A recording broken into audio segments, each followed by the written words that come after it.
ओम शांति। एक होता है भगवान का हाथ पकड़ लेना, एक होता है भगवान को कह देना कि मैं तो कभी भी हाथ छोड़ सकती हूँ, मुझे माया का, परिस्थितियों का, स्वयं का कुछ नहीं पता, इसके लिए इससे अच्छा होगा कि मैं नहीं पकड़ूं आपका हाथ, ये हाथ मैं आपके आगे कर देती हूँ, अब ये हाथ आप पकड़ लो। ज़्यादा फायदा कहाँ पर है, उसका हाथ पकड़ने में या उसको अपना हाथ दे देने में? उसको अपना हाथ दे देने में। रामायण के अंदर दो ऐसे वाक्य आते हैं जहाँ पर दिखाया है कि इन दोनों आत्माओं ने अपना हाथ भगवान के हाथ में दिया। वैसे पूरा का पूरा जो भक्ति मार्ग है वो सिर्फ एक चीज के ऊपर आधार है कि सिर्फ उसका नाम लो, इतने में बेड़ा पार है। राम से ऊंचा राम का नाम। तो एक राजा है जिससे गलती से गाय की हत्या हो गई है, लेकिन उसको अंदर में बहुत बड़ा दुख है और अब वो उसका पश्चाताप करना चाहता है, और पश्चाताप करने के लिए वो एक अपने जो गुरुजी हैं, गुरुजी की कुटिया में गया। गुरुजी की कुटिया में गया, परंतु गुरुजी तो वहां पर नहीं है, वहां पर गुरुजी का शिष्य बैठा हुआ है, और शिष्य को बोला कि गुरुजी कहाँ पर है? गुरुजी बाहर गए हुए हैं, मेरे से ये पाप हो गया और मैं इसका प्रायश्चित करना चाहता हूँ, इसके लिए मुझे क्या करना पड़ेगा? वो बोलता है कोई बहुत बड़ी बात नहीं है, इस संसार में ऐसा कोई पाप नहीं है जिसकी माफी ना मिले या जिसका प्रायश्चित ना हो, और सिर्फ एक ही तरीका है प्रायश्चित करने का, और वो है राम का नाम, बस इतना ही काफी है। तो वो बोलता है मुझे क्या करना पड़ेगा? शिष्य बोलते हैं कि आपको राजन बहुत ज्यादा कुछ नहीं करना पड़ेगा, सिर्फ 3 बारी आपको दिल से राम का नाम लेना है, सिर्फ 3 बारी। राजा ये सुनता है और उसका दिल बहुत खुश हो जाता है, और वो जाता है और दिल से 3 बारी राम का नाम लेता है। उसका पाप माफ हुआ कि नहीं हुआ वो इस कहानी के अंदर नहीं दिखाया गया, रामायण के अंदर, परंतु जब गुरु वापस आता है और ये जो शिष्य है, छोटा संत, ये बहुत खुश होकर के गुरु महाराज को बोलता है कि आज तो मैंने बहुत अच्छा काम किया है, कि कितना बड़ा पापी आया था और अपना वो राजा और अपना पाप क्षमा कराने के लिए, और मैंने उसको बोल दिया सिर्फ 3 बारी तुमको राम का नाम बोलना है और तुम्हारा पाप खत्म हो जाएगा। गुरु बहुत क्रोधित हो जाते हैं। गुरु बोलते हैं ये तुमने क्या किया? उसको भी नहीं समझ आता कि मैंने क्या किया। गुरु बोलता है वो सर्वशक्तिवान है, 3 बारी नाम लेने की आवश्यकता ही नहीं है, 1 बारी भी राम का नाम लेना था, इतने में उसका पाप खत्म हो जाता। तुमने उसका टाइम क्यों वेस्ट किया, और तुमने उसको क्यों झूठी बात बताई कि राम का, सर्वशक्तिवान का भी नाम 3 बारी लेना पड़ेगा, जबकि 1 बारी भी काफी है, 1 बारी ही काफी है शुद्ध हृदय से वो लिया जाए तो उसको क्रोध आता है गुरु को, और गुरु ऐसे ऐसे करके उसको श्राप दे देता है। श्राप उसको क्या मिलता है कि अब उसका जो अगला जन्म होगा वो भील का होगा। भील जो कहीं किसी गांव के अंदर रहेगा, छोटी जात में आएगा, और कहाँ पर ये इतना बड़ा ब्राह्मण था। ठीक है, अगला जन्म होता है, और तब तक राम जी का बताते हैं कि वो अपना ये वनवास की यात्रा पर वो निकले हैं। और अब देखो रामायण के अंदर ये भी बात गौर करने की है कि राम जी के आने से पहले ही वो बोल रहे थे कि राम का नाम ही काफी है, तो वो सर्वशक्तिवान कोई और था जिसका नाम ही काफी था, जिसका 1 बारी नाम लेने से ही पाप खत्म हो सकता था। खैर, राम जी आते हैं और दिखाते हैं कि राम जी से ये भी वचन लिया जाता है कि आप केवल इन 14 वर्षों में वन का ही वास करोगे, कोई भी पास के शहर या गांव के अंदर नहीं जाओगे, भले लोग आपको कितना भी बुलावें। तो इस अगले जन्म में इसका नाम होता है निषाद राज। निषाद राज भीलों का जो है राजा समझ लो, भील है, छोटी जाति का है। और जैसे इसको पता चलता है कि राम आ रहे हैं तो उनके लिए सारे प्रबंध अपने गांव के अंदर ये करता है, भोजन के, रहने के, डेकोरेशन के, लोगों को इकट्ठा करना और भावना के अंदर डूब करके। लेकिन राम बोल देते हैं कि आपके गांव में तो हम नहीं जा सकते, क्योंकि ये मेरा नियम है इस वनवास का। तो वो बोलता है कि कोई दिक्कत नहीं है, आपके लिए इस वन के अंदर ही हम सारे प्रबंध कर देंगे। और सब भीलों का इनका झुंड इकट्ठा होता है, और इकट्ठा होकर के उस वन के अंदर ही जैसे कि रौनक लग जाती है उस रात्रि में। फिर बाद में राम जी बताते हैं कि हमें ये गंगा नदी को पार करना है तो कोई नाव चाहिए हमको। तो ये निषाद राज ही होता है जो फिर क्या करता है, केवट को बोलता है कि तुम्हारी नाव को तैयार रखना, भगवान श्री राम आएंगे, उनको बिठाना और उनको नदी पार करानी है। तो केवट से मुलाकात होती है अगली सुबह, केवट से जाकर के मिलते हैं। अब निषाद राज को अंदर में ये भी थोड़ा सा संकल्प चलता है कि राम जी ने तो पत्थर को टच किया तो वो देवी बन गई, कहीं इस नाव को टच कर लिया तो ये कहीं देवी ना बन जाए। केवट को भी लगता है ये सब चीजें कि रोजी रोटी भी तो यही है इसकी, तो फिर ये क्या करेगा। परंतु उसके अंदर दिखाते हैं कि यहाँ पर निषाद राज का कार्य पूरा हो जाता है।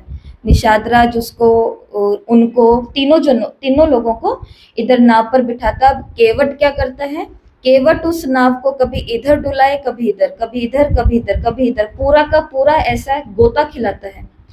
राम जी पूरा हिलने लगते हैं और राम जी भी घबराते हुए केवट से बोलते हैं कि केवट ये तुम क्या कर रहे हो, नाव को ऐसे क्यों हिला रहे हो, कभी इधर, कभी इधर, कभी इधर। और केवट वहां पर क्या बोलता है कि अगर आपको डर लग रहा है ना तो मेरा हाथ पकड़ लो, आप घबराओ नहीं, नाव हिल रही है, मैं कुछ नहीं होने दूंगा। ये चालाकी थी केवट की। केवट कितना चालाक भगत था कि नैया को पार कराने की भी अपने आगे की टिकट योजना तैयार करके रखी थी कि मैं आपको यहाँ से पार कराऊंगा, आप मेरे को इस भव सागर से, संसार से पार करा देना। और दूसरा पूरा का पूरा नाव को हिला दिया। और भगवान भी घबराते घबराते बोल रहे हैं और कहा कि आप घबराओ नहीं, ये मेरा हाथ पकड़ो, बहुत मजबूत है। आज का अव्यक्त संदेश। दादी वतन में गई और वतन में जाकर के क्या देखा कि बाबा ने दादी का हाथ अपने से पकड़वा लिया कि भाई जैसे दादी को कह दिया कि तुम मेरा हाथ पकड़ लो, ऐसा नहीं, बाबा ने दादी का हाथ पकड़ लिया, ये है राइट। हाँ, यही है कहानी कि दादी वतन में गई और वतन में जाते आज क्या देखा कि बाबा हैं और बाबा ने जाते ही दादी का हाथ पकड़ लिया।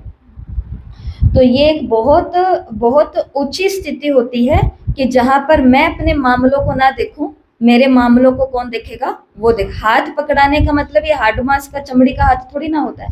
हाथ कौन सा है, भगवान का हाथ है, भगवान की श्रीमत, और हमारा हाथ है हमारी बुद्धि। लेकिन आज के संदेश के अंदर भी ऐसा हुआ कि दादी गई और दादी ने देखा कि बाबा ने दादी का हाथ पकड़ लिया, जैसे कि ये सब बच्चों के लिए एक संकेत था, एक मैसेज था, एक संदेश था कि तुम्हारा हाथ पकड़ने के लिए तैयार बैठा है कौन, स्वयं भगवान। बस हाथ केवल अपना आगे करना उसके भरोसे पर, बात यही है।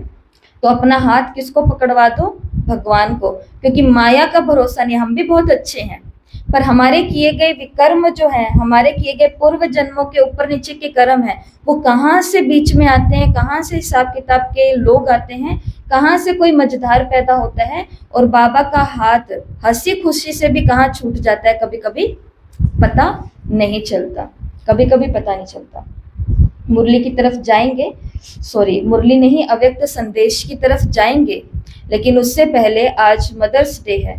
तो हम सभी की जो पारलौकिक माँ है, सबसे पहले उन सभी को मिलकर के हम क्या विश कर दें, बोलो सभी मिलकर के बाबा को, हैप्पी मदर्स डे बाबा।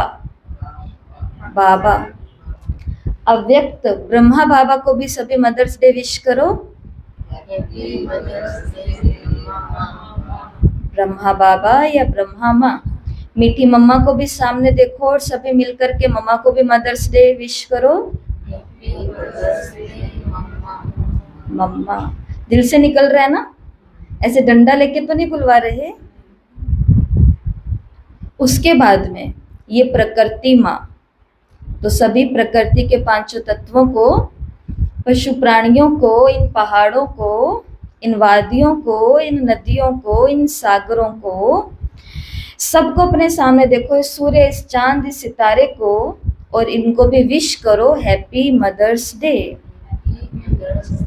प्रकृति माँ। अभी अगली माँ कौन सी है, जो अच्छे अच्छों को लाइन पे लेकर के आती है, और वो है ड्रामा। ड्रामा की हर सीन को भी विश करो हैप्पी मदर्स डे ड्रामा। बोलो हैप्पी मदर्स डे ड्रामा। अभी वो उसको हम मदर्स डे विश करेंगे जो आज आपके बीच में है भी या नहीं भी है। वो है हमारी लौकिक माँ जिसने 9 महीने तक गर्भ में रखा, प्रैक्टिकली में हमको पढ़ाया लिखाया पाला पोसा और वो सब कुछ करती जाती है। जब तक वो मरेगी नहीं तब तक वो करती ही जाती है ना। तो अभी सभी अपने सामने अपने इस संगम युग में ही वो माँ मिली है, लास्ट जन्म में ही, तो उसको भी मदर्स डे विश करो दिल से।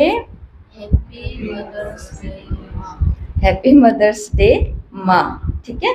और कौन सी माँ है? जितनी भी दीदियां हैं, छोटी बड़ी, बड़ी से भी बड़ी, पाठशाला की, सेंटर की, रिट्रीट सेंटर की और मधुबन की, हर एक दीदी को, इन 50,000 दीदियों को मिल करके बोलो हैप्पी मदर्स डे। ठीक है। और कुछ रहा? और कोई माँ रही? एक माँ रही है, और वो कौन सी माँ है? धरती माँ प्रकृति में आ गई, शिव माँ तो सबसे पहले आ गई। एक और माँ रही है, कौन सी?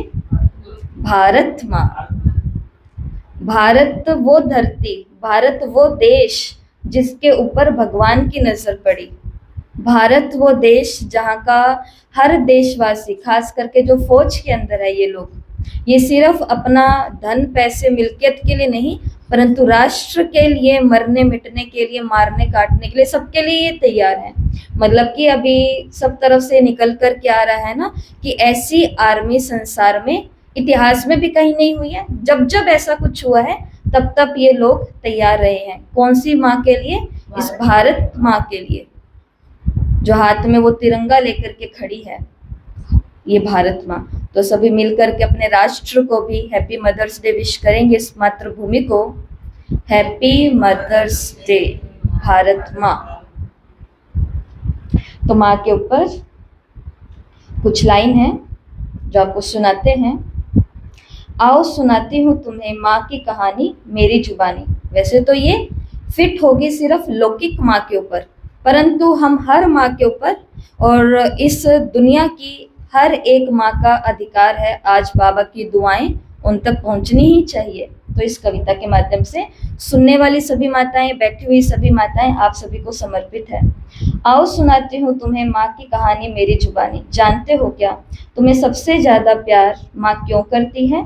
तुम्हारे अच्छे बुरे कार्यों का फल माँ ही क्यों भरती है? जानते हो क्या एक माँ का प्यार सबसे पवित्र क्यों माना जाता है? अच्छा, बच्चा अच्छा निकल गया तो भी माँ, बच्चा बुरा निकल गया तो भी कौन भरेगी? माँ। अच्छे बुरे कर्मों का फल भरती है माँ। एक माँ का ममत्व क्यों है सबसे सर्वोपरि कहलाता? 9 महीने तुम्हें अपने कोख में पालना, कच्चे घड़े सा संस्कारों में ढालना, उंगली पकड़कर चलना सिखलाना, गलती करने पर सही राह दिखलाना, यही तो है माँ का अफसाना। शरारत करने पर फटकार लगाना, अपने हाथों से तुम्हें खिलाना, संग तुम्हें बैठकर दुख बांट जाना, सहेली समझकर कभी चुगली लगाना, यही तो है एक माँ का अफसाना।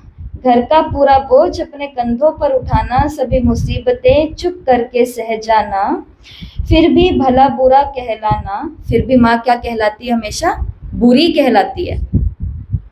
फिर भी भला बुरा कहलाना, यही तो है एक माँ का अफसाना। दुनिया की माया से बच्चों को बचाना, ममता की छाया से उन्हें सहलाना, सभी के पसंद का खाना बनाना, यही तो है एक माँ का अफसाना। मकान को घर बनाने में भी जी जान लगाना, दूसरों की खुशियों में उसका ढल जाना, घर आंगन में खुशियों का भर लाना, यही तो है एक माँ का अफसाना। माँ कहने को तो एक छोटा सा शब्द है, पर इस छोटे से शब्द में हम सभी की पूरी दुनिया बसती है। मन को एक सुकून सा मिल जाता है जब वो दिल खोल कर हंसती है। एक माँ ही तो है जो सबके चले जाने के बाद भी साथ खड़ी रहती है, हमारे गमों में संग रोती है और खुशियों में बसंत के फूलों से खिलती है। वैसे तो रब का रूप है माँ, है ना। भगवान कैसा हो सकता है? कैसे प्यार से खिलाता है, कैसे प्यार से उठाता है, डांट मार करके सुधारता भी है, प्यार से पढ़ाता भी है, इंजॉय भी कराता है। तो ये इधर की माँ के साथ में मैच होता है। वैसे तो रब का रूप है माँ, पर अपने आप में ही ममत्व, शालीनता और सादगी का स्वरूप है माँ। घर परिवार के खातिर अपने सपनों को रौंद देती है माँ। ना जाने कितने बलिदान, कितने संघर्ष अपने सिर पर लेती है माँ। रब का दिया हुआ वरदान है माँ। संपूर्ण समाज का मान है माँ। मेरे हिस्से की खुशियां भी माँ पर कुर्बान है। माँ से ही मेरी आन बान और शान है। तो ऐसी ये एक कविता है जो सभी सभी सभी माँओं को आज के दिन पर समर्पित है हमारी पाठशाला की तरफ से। चलते हैं अव्यक्त संदेशों की तरफ। 11वां पहला व्यक्त संदेश। आज लास्ट के 3 या व्यक्त संदेश रहे हैं, 11, 12 और 13। तो हमारी अति प्रिय हमारी शिव माँ, जिसको हमारे ऊपर बहुत ज्यादा दया आ गई कि इनको तो सच में ही मुझे माया से बचाना है, इनको तो सच में ही मुझे एक नई मूर्ति के रूप में ढालना है, नए स्वर्ग के घर में बिठाना है। और उसी निमित्त ब्रह्मा का पाठ चेंज हुआ व्यक्त से अव्यक्त का। और उस अव्यक्त पाठ के अंदर जो संदेश आया 11वां संदेश आया, तो बहुत छोटा सा संदेश है। अगर आप लोग पढ़ करके आए हैं पहले से, तो इसके अंदर दादी ऊपर गई, हाथ पकड़ाया और ये सब कुछ हुआ। फिर दादी ने वहां पर देखा कि बाबा कहाँ चले गए, तो वहां पर बहुत सारी भीड़ लगी हुई है और एक मकान बन रहे हैं, वहां पर मकान बन रहे हैं। तो बाबा वहां दिखा रहे हैं कि मकान के अंदर जैसे कि लकड़ियां बीच में लगती है आधार के लिए, लेकिन जब सीमेंट पक्की हो जाती है तो वो आधार को निकाल लिया जाता है, माना लकड़ियों को निकाल दिया जाता है। ऐसा दिखाते दिखाते बाबा वहां से गायब हो गए। तो दादी देख रही है बाबा कहाँ चले गए। तो बाबा का ये संदेश था कि ब्रह्मा बाबा भी यहाँ पर क्या थे, आधार थे। अब बच्चे पक्के हो गए हैं, इसलिए वो आधार गायब हो गया। तो हमें पुरुषार्थ करना है कैसा, निराधार बनने का। सहयोग मिल रहा है, बहुत अच्छी बात है। जिज्ञासु है, बहुत अच्छी बात है। टीचर है, बहुत अच्छी बात है। मुरलियां हैं, बहुत अच्छी बात है। सेवाएं हैं, बहुत अच्छी बात है। पैसा आ रहा है, बहुत अच्छी बात है। साधन आ रहे हैं, बहुत अच्छी बात है। ग्रुप तैयार हो रहा है, संगठन कहीं जा रहा है, इकट्ठा बैठ करके योग भट्टी हो रही है, ज्ञान की भट्टी हो रही है, सहयोग मिल रहे हैं, बहुत बहुत बहुत अच्छी बात है। लेकिन बाबा इस संदेश के माध्यम से क्या कहना चाह रहे हैं कि आधार मिल रहे हैं, अच्छी बात है, लेकिन इन चीजों के ऊपर आधारित नहीं होना है। भट्टी चले तो ही हम योग करें, कुछ कार्यक्रम आए तो ही हम योग करें, कुछ आए तो ही हम सेवा करें, कुछ आए तभी हम दान पुण्य करें, कुछ आए तभी हम बाबा को याद करें। इन आधारों से हट करके पुरुषार्थ कौन सा करना है, जो बाबा ने संदेश दिया निराधार का। मिल रहा है, बहुत अच्छी बात है, हर एक को नहीं मिलता है। अच्छे स्टूडेंट मिल जाना, ये बहुत अच्छी बात है। अच्छी टीचर मिल जाना, ये बहुत अच्छी बात है। अच्छा सेवा स्थान मिल जाना, ये बहुत अच्छी बात है। ये बहुत भाग्य से मिलता है। और ऐसी बुद्धि मिल जाना जिसके अंदर बाबा की सारी समझ आ रही है बातें, ये सब चीजें फिर भी आधार हैं। तो बाबा ने कहा फिर भी पुरुषार्थ कैसा करना है, निराधार। मकान बनाने के लिए पहले आधार दिया जाता है और फिर आधार को निकाल दिया जाता है, क्योंकि आधार सब छूटेंगे। इसके लिए आज से 2-2.5 साल पहले शायद आपसे पुरुषार्थ कराया था, जो हम सभी मिलकर के करते थे। कि कभी हम करते थे कि सूर्य की किरणों में रखा हुआ पानी हमको पीना है, हमको ये फ्रिज का, मटकी का या ये इधर उधर वाला कोई पानी नहीं पीना। सबने कांच वाला वो ऊपर किया था, छत वाला ही पानी हम पीते थे। सूर्य की किरण, सन रेजिंग जिसको बोलते हैं ना, सन गेजिंग, वही वाला पानी हम पीते थे। सूर्य की किरणों से जो चार्ज हुआ, एक बारी हमने चंद्रमा की किरणों से चार्ज हुआ भी पिया था। एक बारी हमने बहुत दिन तक लगातार नवरात्रि के 9 दिनों में किया था कि सुबह उठने से लेकर के, मतलब रात को सोने से लेकर के सुबह दिन के 12 बजे तक हम कुछ नहीं खाएंगे। याद है सभी को ये पुरुषार्थ? तो हमने ये भी किया था, 9 दिनों तक लगातार किया था। इसी पुरुषार्थ के बीच में आपको कराया था, आज पूरा दिन हम नमक नहीं खाएंगे, व्हाइट। आज पूरा दिन हम चीनी नहीं खाएंगे, आज पूरा दिन हम मैदा नहीं खाएंगे। एक और इनमें से एक पुरुषार्थ आपको ये भी करवाया था, अगर आपको याद हो तो, अंतिम दृश्य को याद कराते हुए कि आज पूरा दिन आज हम दिन में रात को जब भी सोएंगे तो तकिया नहीं लेंगे, बिना तकिए का, क्योंकि तकिया भी आधार है, तो बिना तकिए के सोना है। नीचे सोना है फर्श पर। जिनको बहुत ज्यादा कमर की प्रॉब्लम नहीं थी उनको कहा था, बाकी जिनको तो है ही उनको तो बिस्तर पर ही जाना है, परंतु जो कर सकते थे उन्होंने नीचे सोने का भी पुरुषार्थ किया। और एक ये भी पुरुषार्थ कराया था कि जिनके पास कूलर एसी है उनको उसको बंद करके केवल पंखा ही लेना है अपने पास में, मतलब अपने ऊपर जो लगा हुआ है इसको ही आधार लेना है। ये सब चीजें खैर ये भी छूटने वाली हैं, कुछ भी नहीं रहने वाला। क्योंकि ये क्यों कराया था, क्योंकि उसके अंदर बाबा ने उस दिन ये बताया था कि अंत का समय होगा और पहाड़ पर जाकर के तुमको सोना पड़ेगा। कुछ भी हो सकता है, ये तो हम बाबा ने बताया उस अनुसार से है। पहाड़ पर जाकर के सोना पड़ेगा। पहला प्रश्न तो ये, पहाड़ तक पहुंचेंगे कैसे? इतनी क्या हमारी बुद्धि की लाइन क्लियर होगी जो बाबा का संदेश आए, टचिंग आए, और हम अपना बैगेज तैयार कर करके माउंट आबू की टिकट के कटवा करके लास्ट बस ट्रेन में बैठ करके निकल जाए, तो उससे पहले की बात है। परंतु ठीक है, पहाड़ियों तक पहुंच भी गए और वहां पर पहाड़ियों पर कैसे सोना पड़ेगा? तकिया और बिस्तर लगा के ना, कुछ भी नहीं है, एसी चला के, कूलर या पंखा चला करके। लेकिन जिन्होंने उस अभी ये पुरुषार्थ नहीं किया होगा, उनको लास्ट में आत्मिक स्थिति का पुरुषार्थ करने में थोड़ा सा जोर आएगा और वो आत्माएं ऐसे करते करते शरीर छोड़ेंगी। बीके भी तो सारे एक जैसे नहीं होंगे ना। इसके लिए बाबा ये मुरली आज याद रखना, बार बार मुरली बोलने की आदत है, ये संदेश याद रखना कि हमको पुरुषार्थ कैसा करना है।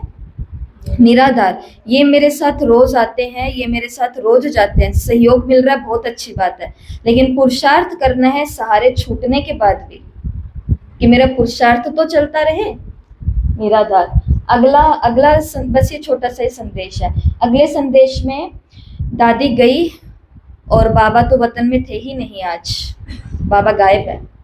दादी ने देखा बाबा कहाँ चले गए, इधर उधर दादी वतन में देखती रही, परंतु बाबा तो आज है ही नहीं। फिर थोड़ी देर के बाद बाबा आए और दादी ने बाबा से पूछा कि बाबा आप कहाँ गए थे? तो बाबा ने कहा सतगुरुवार है ना। भोग तो हर संदेश में 13 के 13 जो संदेश है ना, हर भोग संदेश, अब देखो ये भोग संदेश कब चले होंगे, क्योंकि पहली ऑफिशियल अव्यक्त मुरली चली थी 21 जनवरी को चली है ना पहली अव्यक्त वाणी। ये संदेश है 18 जनवरी का, पर 18 जनवरी को तो बाबा ने रात को 9 बजे शरीर छोड़ा है, लगभग बाबा ने उसी के आसपास शरीर छोड़ा है। तो ये अव्यक्त संदेश 13 के 13 कहाँ से आए? तो शायद ये जो मुरलियों की डेट इसमें दी गई है वो ऐसे है, परंतु हो सकता है बीच में जो 19 और 20 तारीख का दिन था तब ये बाबा आए हैं। और हर बारी बाबा को क्या लगता था? भोग लगता था। किनके द्वारा? अलग अलग जो भी है ग्रुप्स, उनके द्वारा भोग लगता था, तो भोग तो लगता ही है। परंतु इस संदेश के दिन क्या है? गुरुवार है। तो बाबा ने कहा सतगुरुवार है ना, तो जब तक बाबा स्थूल में था तो बाबा सब जगह जा नहीं सकता था हर सेवा केंद्र पर, लेकिन अब बाबा अव्यक्त हो गया तो हर सतगुरुवार। तो बाबा ने कहा सतगुरुवार के दिन मैं अपने कई रूप बना करके कहाँ पहुंच गया? हर सेवा केंद्र पर पहुंच गया कि भोग लगाया किसने है, भोग बनाया किसने है, भोग के लिए आगे बैठे कौन है। इसलिए बोलते ना कि सतगुरुवार। आप और दिन क्लास में नहीं पहुंच सकते, पहुंचना चाहिए, लेकिन नहीं पहुंच सकते तो गुरुवार के दिन तो स्पेशल पहुंचो। बहुत बारी जिज्ञासु इस बात को लाइटली ले लेते हैं, बहुत बारी वो लाइटली इसलिए लेते हैं क्योंकि वो इन सब चीजों से गुजरे नहीं है। लेकिन जिनको ये बातें पता है कि उस दिन बाबा देखने के लिए आते हैं, सब करने के लिए आते हैं, सब चीजें होती है विधिवत तरीके से। खैर, तो ऐसा फिर बाबा ने बताया कि मैं भोग स्वीकार करने के लिए गया था, और फिर बाबा ने दादी को बताया कि मैं गया कैसे था। तो बाबा गए थे, रॉकेट से भी तेज एक विमान है। कौन सा? अव्यक्त विमान। बाबा ने कहा ये रॉकेट से भी तेज है और इस विमान से मैं सब जगह पर जाकर के आया। तो अभी आज का पहला होमवर्क है, आज दिन में बार बार आपको ये ड्रिल करनी है, जो भी हम करेंगे अभी हम करेंगे, पर थोड़ी देर के बाद करेंगे क्योंकि बीच में ये 2 ड्रिल आपस में जुड़ने वाली है। तो अभी याद रखना ये ड्रिल हमको करनी है, ठीक है। तो यहाँ पर बाबा ने बताया अव्यक्त विमान के बारे में। इसके बाद में दृश्य एकदम से बदल गया। एक बहुत बड़ा सारा होलर, वहां पर बहुत बदबू आ रही है, चारों तरफ बदबू ही बदबू है, लेकिन कहीं पर 3-4 अगरबत्तियां जल रही है छोटी छोटी। और जैसे अगरबत्ती जल रही है तो अगरबत्ती से क्या आ रही है? खुशबू आ रही है। तो फिर बाबा ने ये संदेश दिलवाया कि ऐसे ये विकारों की और सब तरफ वायुमंडल में क्या है? बदबू है, लेकिन तुम थोड़ी सी अगरबत्तियां ही क्या हो जो अपनी वृत्ति के द्वारा वायुमंडल में पवित्रता की, गुणों की खुशबू फैला सकती हो। तो यहाँ पर बाबा ने अगरबत्ती का उदाहरण दिया। तो अभी हम थोड़ा सा चिंतन करेंगे मिल करके कि अगरबत्ती से हमें क्या क्या शिक्षा मिलती है, अगरबत्ती हमें क्या सिखाती है। आप सभी सोचो और बोलो, फिर हम बताएंगे। सुगंध, खुद जलती है और सबको सुगंध देती है। तो इससे हमको क्या सीख मिलती है? खुद जलते जाओ, पर हमारे लिए तो जलना शब्द बहुत बुरा है। सहन करते जाओ, विनम्र बनते जाओ। आप जितना विनम्र बनोगे, ठंडे बनोगे, शीतल बनोगे अंदर से, आप जितना खुद को डाउन टू अर्थ जिसको बोलते हैं ना, धरती पर ही रखो थोड़ा, या धरती से भी नीचे चले जाओ, यहाँ पर रखोगे, तब हमारा इतना पोलाइट होने से किसी आत्मा के अंदर ये गुण जाएगा कि देखो ये भी कितना सहन कर रहे हैं, ये भी कितना इन चीज़ों के अंदर कॉम्प्रोमाइज़ कर रहे हैं, तो मेरी तो कुछ बातें ही नहीं है, तो मुझे भी चीज़ें सीखनी चाहिए। तो अगरबत्ती से ये सीख मिलती है कि खुद जलती है और दूसरों तक अपनी सुगंधी पहुंचाती है। अगरबत्ती से और क्या सीख मिलती है हमें? वो शिकायत भी नहीं करती, वो अपना काम करती रहती है।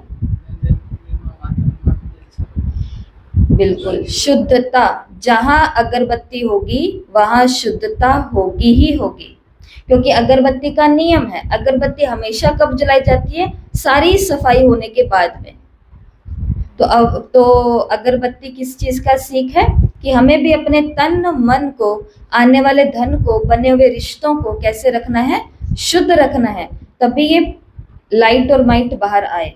और अगरबत्ती क्या सिखाती है? सार और विस्तार, एकदम सार में है मगर खुशबू फैलती है। ये भी बहुत अच्छा सीख है कि है छोटी सी, लेकिन कचरे के ढेर को भी मात दे देती है।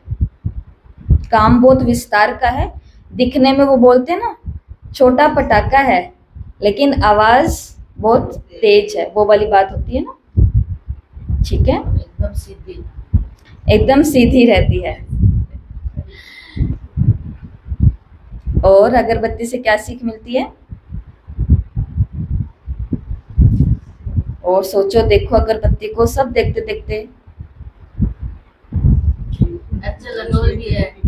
अचल अडोल है। अगरबत्ती क्या है? अचल अडोल है, अपना काम करने के अंदर वो पक्की है।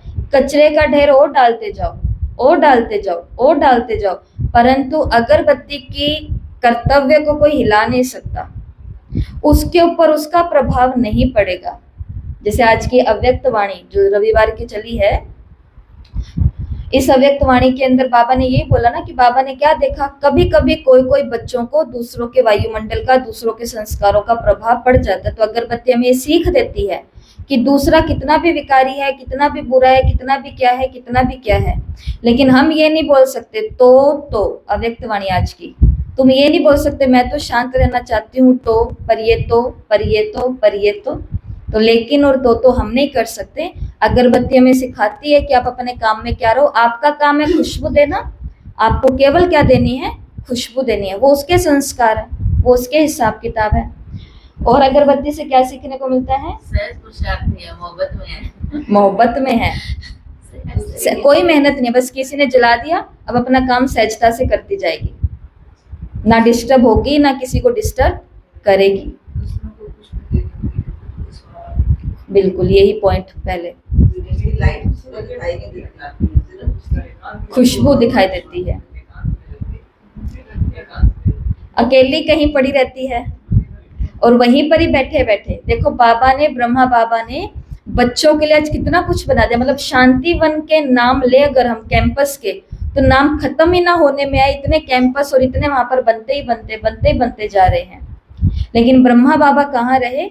एक छोटा सा कमरा, ये जो भी कमरा देखते इतना तो था ही नहीं। अब की बारी मधुबन जाएंगे तो आपको बाबा का कमरा दिखा करके लाएंगे, क्योंकि अपनी क्लास वालों ने देखा नहीं हुआ है। आपको बाबा का रियल कमरा दिखाएंगे कि कमरा की लेंथ कितनी थी, कमरा कितना बड़ा था, इतना सा, बस यही है। जहाँ पे एक चारपाई आ जाए, नहीं वो भी एंट्री का, इधर से एंट्री होती थी, उसके पीछे की तरफ था इधर से।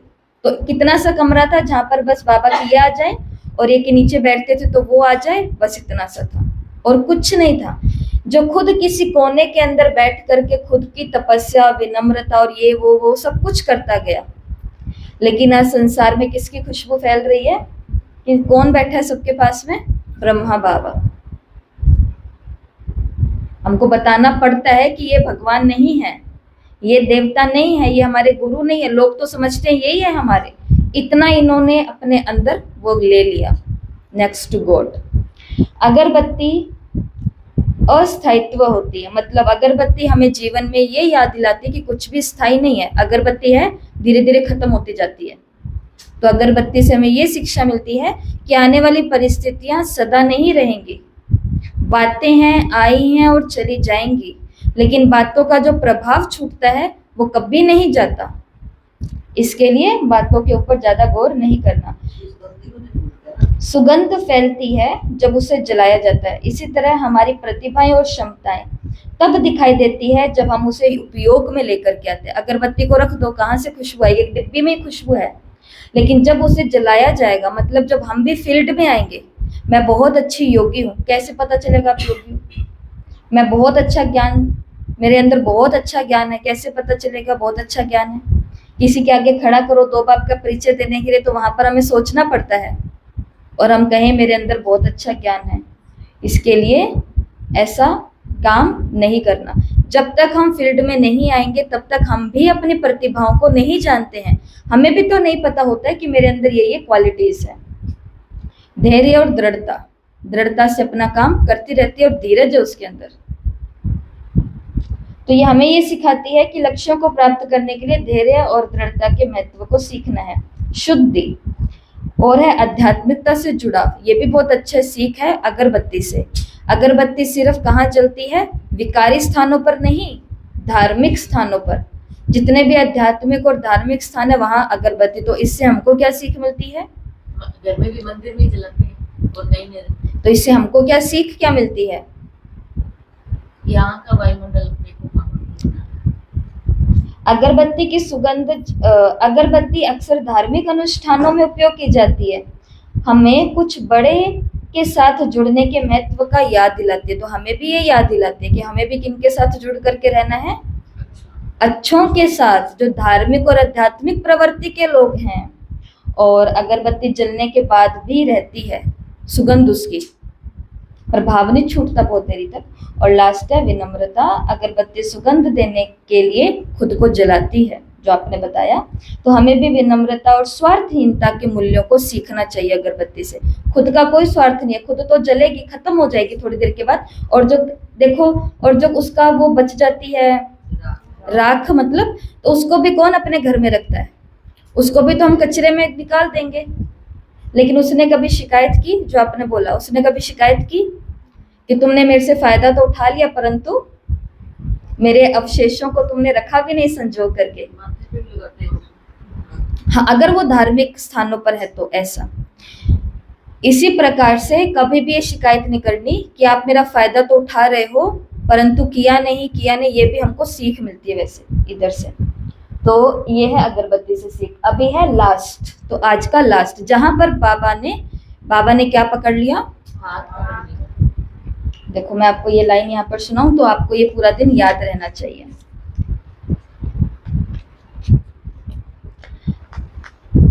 आज जब मैं वतन में गई तो बाप और दादा दोनों सामने खड़े थे, और जाते ही नैनो की मुलाकात से सभी को जो याद प्यार ले गई थी ना, वो मैंने बाबा को दे दी नैनो से।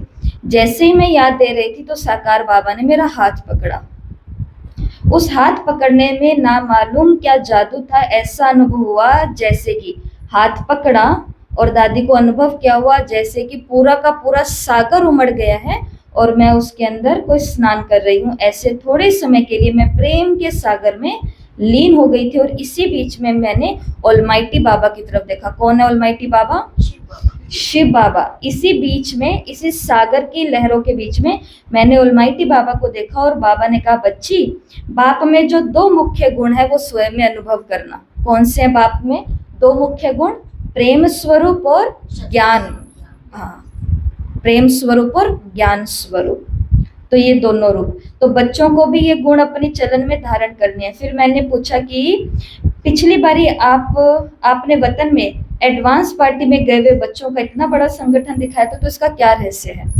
तो यहाँ पर दादी रहस्य पूछ रहे हैं कि एडवांस पार्टी कैसे काम करती है, एडवांस पार्टी कहाँ पर अभी काम कर रही है, एडवांस पार्टी कब सबके आगे प्रत्यक्ष होगी, ऐसे ऐसे बहुत सारी बातें हैं। लेकिन बाबा ने क्या बोल दिया? बच्ची ये आगे चल करके स्पष्ट करेंगे, फिर भी शॉर्ट में सुना देते हैं। शॉर्ट में क्या सुना रहे हैं बाबा? बाबा ने कहा बच्ची जब लड़ाई होती है ना, तो कभी भी लश्कर को जब जीतना होता है तो सब सिर्फ एक तरफ से नहीं, चारों तरफ से लश्कर को भेजकर पूरा घेराव डालते हैं। ये तो अब हम समझ सकते हैं ना, घेराव कहाँ डालना होता है? चारों तरफ डालना होता है। तो इस संगठन से ये मालूम हुआ कि जो भी बच्चे गए हैं, कौन से बच्चे? एडवांस। तो जो भी बच्चे गए हैं वे चारों ओर फैल गए हैं। अब तो सब गए, इस समय तक तो सब गए ही नहीं थे, धीरे धीरे करते करते सब यहाँ से निवृत्त होते गए, एडवांस कार्य में फैल गए हैं। तो अभी चारों तरफ स्थापना की नींव पड़ गई है, बाकी अब ऑर्डर देने की जरूरत है। एडवांस पार्टी को केवल ऑर्डर देने की जरूरत है, काम सारा तैयार है। जैसे वैज्ञानिक कह रहे हैं, साइंटिस्ट ये लोग कह रहे हैं, विनाशकारी लोग हैं, ये सभी कह रहे हैं कि हमारे पास सब तैयारी है। अभी सब चीजें होल्ड पर रखी गई है ना भारत के द्वारा। होल्ड पर क्यों रखी गई है? ये लास्ट में शर्त रखी गई है कि अगर अब एक आतंकी हमला हुआ और हमने तैयारी करके रखी है सब कुछ खत्म करने की, होल्ड पर है, खत्म कुछ नहीं हुआ है। इसके लिए ये आज बाबा की याद को छोड़ मत देना कि अब सब अच्छा हो गया, ऐसा नहीं है। हुई है 4 घंटे बाद हो गया शुरू। हाँ। इसमें गुजरात में कच्छ और भुजोर में शुरू हो तो गया। हो गया। हाँ, सिर्फ 4 घंटे हो रहे। चीन ने फिर उनको उकसाया। तो यही है, उकसाने वाले अपना काम करेंगे, उकसने वाले अपना काम करेंगे, जो भी मामलात हैं। परंतु बात तो यही है ना कि बाबा ने भी अभी बहुत सारी चीजें होल्ड पर रखी हुई है, और जिस दिन बाबा ने ऑर्डर जारी किया, ये एडवांस पार्टी कहाँ गुप्त रूप में अपना बेहद का बड़ा, बहुत सारे बीके हैं, वो तो बातों में ही उलझे हुए हैं, लेकिन कुछ है एडवांस पार्टी वाले जो वो काम कर रहे हैं। उस दिन क्या सुना, क्या देखा उस दिन इस मोबाइल के द्वारा आपको देखा और वीडियो भी भेजी थी?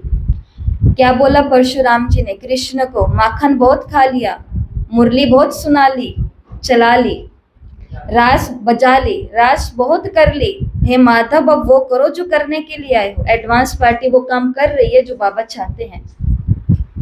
एडवांस पार्टी तो बाबा ने नहीं बताया। अगर ये जानना है इसकी सारी बातें, 21 जनवरी का पहली जो मुरली चली है ऑफिशियल तरीके से, पहली यज्ञ की मुरली चली है अव्यक्त वाणी, उसके अंदर सब बताया गया कारोबार कैसे चलेगा।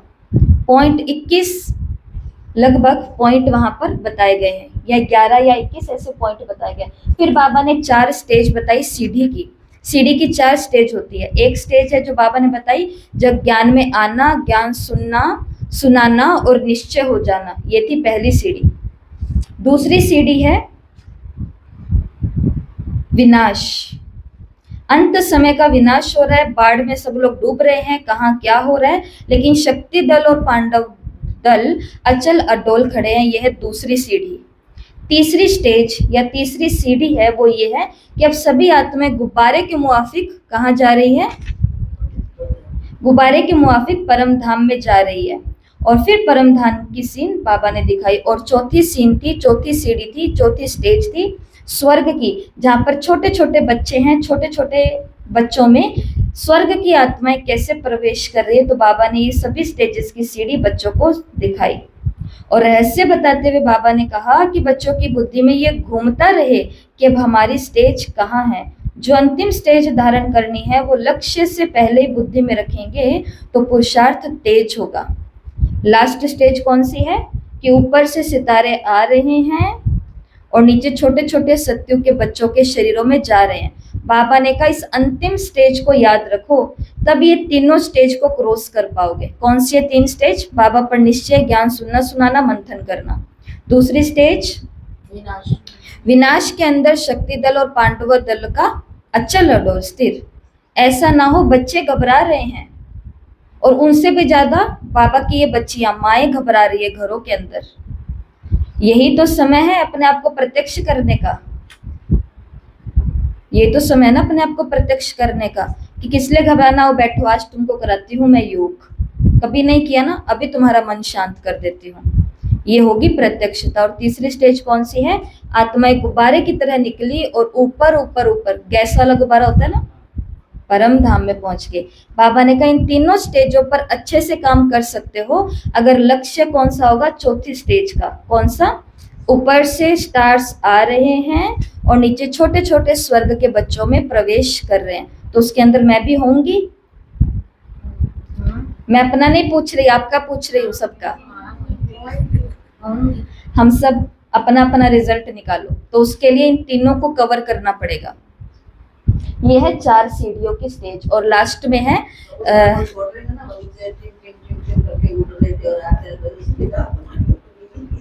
वो छोड़ रहे थे। फायरिंग होती है ना, वो लेजर वाली, वो। खैर, तो बाबा ने क्या बोला, देखो हम तो यही बात करते हैं कि ये तो कुछ भी नहीं है ना, अगर देखा जाए तो। बाढ़ आई, भूकंप आया, ये जमीन फट गई, आसमान फट गए, कुछ कुछ हो गया, ये सब कुछ हो गया, फिर हम कहाँ किसको देखेंगे और क्या करेंगे, कुछ नहीं होगा। परंतु उससे पहले बहुत कुछ करना। और लास्ट में बाबा ने दादी को क्या दे दिया, हाथ में बहुत सारे डायमंड्स दे दिए, और क्या कहा, बाबा ने दादी को बोला कि ये सभी हीरे जाकर के बच्चों के मस्तक पर लगा देना, क्योंकि बाबा को हर बच्चे के मस्तक पर क्या दिखाई देता है, हीरे की तरह चमकती हुई, हाँ, आत्मा, मणि दिखाई देती है। जो आज की भी अव्यक्त मुरली के अंदर बाबा ने कहा है, बच्चे पूछते हैं कि बाबा हमको बातें करनी पड़ती है, कार्य व्यवहार में आना पड़ता है, तो उनका फेस देखना पड़ता है।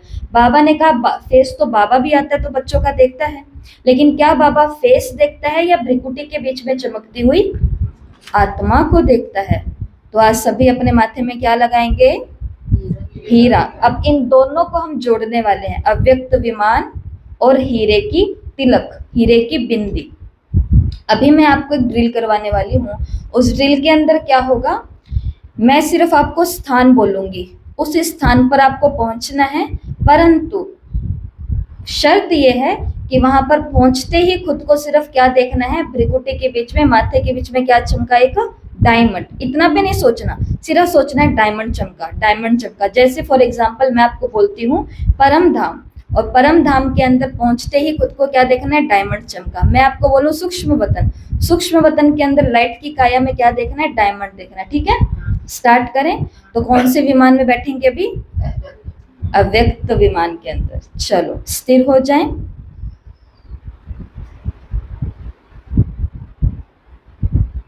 इस देह में, निज धाम परम धाम में, सूक्ष्म वतन, पांडव भवन, ओम शांति भवन, स्टेज, अव्यक्त बाप दादा मिलन, गुलजार दादी बैठे हैं, बाबा की पधरामणि हुई है, मैं बाबा के सन्मुख हूँ। देखिए मस्तक में स्वयं के हीरा चमका। शांतिवन, डायमंड हॉल, बड़ी ये सारी स्टेज डायमंड हॉल की, गुलजार दादी बैठे हैं, बाप दादा की पधरामणि हुई, मैं बाबा के सामने, डायमंड चमका मेरे मस्तक में। आनंद सरोवर, मनमोहिनी वन,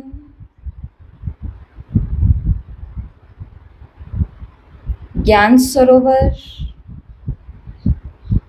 हरे भरे बगीचों के बीच में डायमंड चमका। अपना सेवा केंद्र, डायमंड चमका। अपना लौकिक घर, वो स्थान जहां आप कार्य व्यवहार करते हैं, आपका ऑफिस, आपकी फैक्ट्री आदि आदि,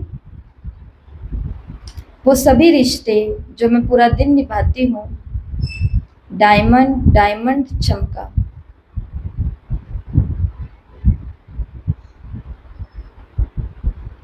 पुनः भ्रिकुटी में आंखें खोले। तो आज पूरा दिन डायमंड चमका। नींद तो नहीं आई? पक्का? नींद आ गई तो विमान क्रैश हो जाएगा ना, ऐसा। तो आज पूरा दिन क्या करनी है, ड्रिल करनी है। इससे आत्मा की, ये हमने तो, ये तो अभी की नहीं यात्रा, 84 जन्म की, माना 4 युगों की। आप इसको भी डालो बीच में, हर एक युग के अंदर डायमंड चमक रहा है और चमक रहा है। तो आज ये ड्रिल सभी को करनी है। तो अभी आज से ये 5 दिवसीय छोटी सी भट्टी जो कि व्यक्त संदेशों के ऊपर निर्भर थी, तो ये आज कंप्लीट होती है। आज सभी को ये तीनों अव्यक्त संदेश पढ़ लेने हैं, और मेरे को लगता है तीनों नहीं, 13 के 13 ही अव्यक्त संदेश पढ़ लेना एक बारी फिर से, क्योंकि बहुत सुंदर दृश्य इनमें बताए गए हैं। साथ में अगरबत्ती से क्या सीख मिलती है, ये सभी को होमवर्क करना है। और आज दिन में कितनी बार ये ड्रिल की, अव्यक्त विमान में बैठ करके खुद को डायमंड समझ करके कितनी बारी। आप इसके अंदर ये भी कर सकते हैं कि जैसे कि हम शांति स्तंभ पर हैं, चारों धाम का कर सकते हैं। कहीं पर मम्मा, कहीं पर बाबा, कहीं पर दादी, कहीं पर बड़ी दादी, कहीं पर दीदी मनमोहिनी, कहीं पर गुलजार दादी, कहीं पर जानकी दादी, कहीं रतन मोहिनी दादी, कहीं ईशु दादी। अलग अलग स्थानों पर अलग अलग मेरे को हीरे की बिंदी लगा रहे हैं। दादियों के जैसे 3 स्तंभ बने हुए हैं, वहां पर अकेले अकेली दादी मुझे हीरे का लगा रही है बिंदी। तो आप जो भी करना चाहें वो आज पूरे दिन में करना है। कल से अगली भट्टी शुरू होगी, 1975 की अव्यक्त वाणियों पर होगी, परंतु पिछले 6 महीनों से अव्यक्त भट्टियां चल रही है। अब की बारी हम एक नया एक्सपेरिमेंट करने वाले हैं, नया परिवर्तन देखने वाले हैं कि इसके रिजल्ट क्या निकल कर के आते हैं, वो हम देखते हैं। नई भट्टी कल से शुरू होगी। स्टार्टिंग डेट है 12 मई, कल 12 मई है, इंटरनेशनल नर्स डे है कल, ठीक है, अंतर्राष्ट्रीय नर्स दिवस है। तो कल से अगली भट्टी शुरू होगी। भट्टी पूरी होने का दिन है 1 जून। 1 जून को ये भट्टी पूरी हो जाएगी। 21 दिन हो जाएंगे टोटल, 21 दिन की ये भट्टी रहेगी। टोटल मुरलियां हैं 69, टोटल मुरली है 68, जिसमें से एक मुरली 1974 के समय हम कर चुके हैं। तो टोटल मुरलियां हो गई हैं 67। टोटल मुरलियां कितनी है 1975 की? 67 मुरलियां हैं, ठीक है। इसमें से 21 मुरलियों का रोज टेस्ट होगा। 21 दिन 21 मुरली, रोज कितनी मुरली का पेपर? 1 मुरली का। कितने प्रश्न? 10 प्रश्न, समय 10 मिनट। रोज की मुरली आपको भेजती जाएगी। जैसे कल है पहला टेस्ट, तो 67 में से 21 मुरलियां, तो डेली आपका 21 टेस्ट हो जाएगा। इनको हम छोड़ देते हैं। पीछे रही 46 मुरलियां। वो 46 मुरलियां जो क्लासेस होगी उसके द्वारा हम कंप्लीट करेंगे इन 21 दिनों के अंदर। इतनी बात सबको समझ में आ गई? इतनी बात तो समझ में आ गई ना? सभी नोट कर लो। कल जिस मुरली का टेस्ट होने वाला है वो है 16 अक्टूबर की मुरली, पहली वाली। 16 अक्टूबर की पहली वाली मुरली ग्रुप में भेज दी जाएगी रात को 8 बजे से लेकर के 8:15 बजे तक। जैसे हमेशा अव्यक्त मुरली की रीडिंग होती है, जिस मुरली का टेस्ट है उस मुरली की पढ़ाई आज रात को 15 मिनट में आप लोग खुद ही कर लेंगे और कल इस मुरली का टेस्ट देंगे, ठीक है। अब ये जो 46 मुरलियां हैं, इस बारी हम क्या करने वाले हैं, तो जो फोन के माध्यम से सुनते हैं दूर बैठे हुए उनके लिए तो ये आसान ही होगा, पर जो यहाँ करते हैं उनको अब ये करना है। अभी तक हम वो क्लासेस के अंदर थोड़ा सा कुछ अदला बदली कर करके, कुछ चीजें निकाल करके, कुछ चीजें डाल करके, माताओं के हिसाब से थोड़ा नॉर्मल सा कर करके सुना रहे हैं, जो सचिन भाई जी की भट्टियां हैं। अभी हम प्रॉपर इस भट्टी को वही करने वाले हैं जो भाई जी की चली है। आपको डेली सुबह 5 बजे, डेली सुबह 5 बजे एक क्लास हर दिन की भेजी जाएगी। जैसे ये वाली क्लास आपके ग्रुप में आती है, वैसे ही भाई जी की जो क्लास चली है, जो हम सुनते हैं, वो क्लास आपको भेजी जाएगी। रोज की 1 क्लास भेजी जाएगी। क्लास आपको सुननी है, नोट्स आपको अपने तैयार करने हैं। होमवर्क हम सारा ग्रुप में भेजेंगे जैसे अभी भेजते हैं। क्या होमवर्क करना है, क्या क्या फोटोज हैं, क्या लिखत के अंदर सामग्री है, वो सब मैं ही भेजूंगी जैसा भेजती हूँ। पेपर भी मैं ही तैयार करूंगी, आपको भेजूंगी। बड़ा पेपर होगा वो भी तैयार करूंगी, आपको भेजूंगी।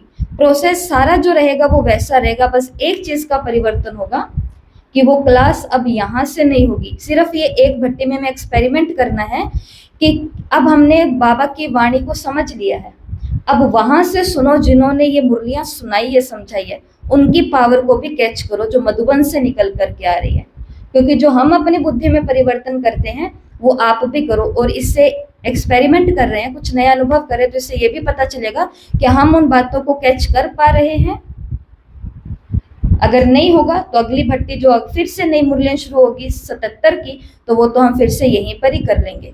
लेकिन अभी और भी सेवाएं हैं, बीच में जाना करना भी है, बहुत कुछ है, तो उस हिसाब से पेपर बनाने करने हैं। तो ये एक बारी नया सोच रहे हैं कि आप लोग अब खुद से करो। ऑनलाइन वालों के लिए आसान है क्योंकि यहाँ से हमारी क्लास जाती है, वो लोग सुन करके ही करते हैं। आप लोग यहाँ बैठ करके करते हो तो आपके लिए अब थोड़ा सा मेहनत होगा कि अब दिन में आपको 1 घंटे का टाइम निकालना पड़ेगा प्रॉपर क्लास को सुनने के लिए। फिर उसके अंदर से जो आपको लिस्ट भेजी गई होमवर्क की वो आपको करना ही पड़ेगा। और इस भट्टी के अंदर आज ही अनाउंसमेंट कर रहे हैं, बारी बारी नहीं करेंगे।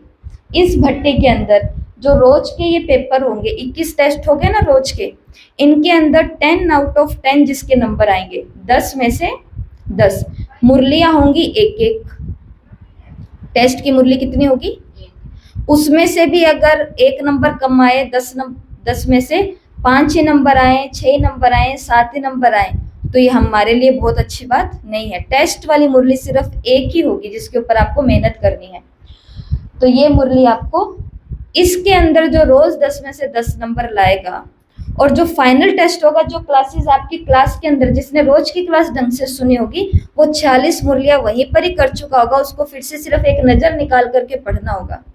इसके अंदर भी जिसके 100 में से 100 नंबर आए, ये इन दोनों कंडीशन को जिसने पास किया उनके लिए पाठशाला की तरफ से एक स्पेशल गिफ्ट होगा, वो चाहे पाठशाला के हैं, वो चाहे पाठशाला के बाहर के हैं। डेली के टेस्ट में 10 में से 10 नंबर चाहिए और फाइनल टेस्ट में भी क्या चाहिए, 100/100, 100 नहीं 50 में से 50 नंबर चाहिए। बहुत बड़ी सहज पुरुषार्थ है ना, आज बाबा ने कहा है मोहब्बत के अंदर लिए लेना, कंटिन्यू अपना काम डेली का करना है, तो 100 में से 100 नंबर किसी के भी नहीं रह सकते हैं, सबके आ सकते हैं, माना 50 आउट ऑफ।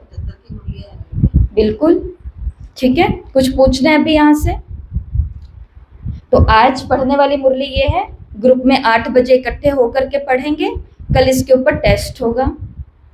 कल सुबह 5 बजे भाई जी का क्लास भेज दिया जाएगा। बहुतों को लगता है ना हम कब करेंगे, तो सुबह 5 बजे करो, हमने भी 5 बजे की है उठ करके, जब की है तो सुबह करो, दिन में करो, जब भी करो, तो वो आपके ऊपर है, ठीक है।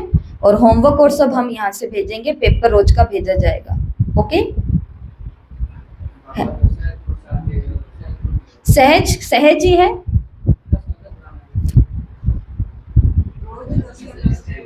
रोज 10 में से 10 लाने हैं।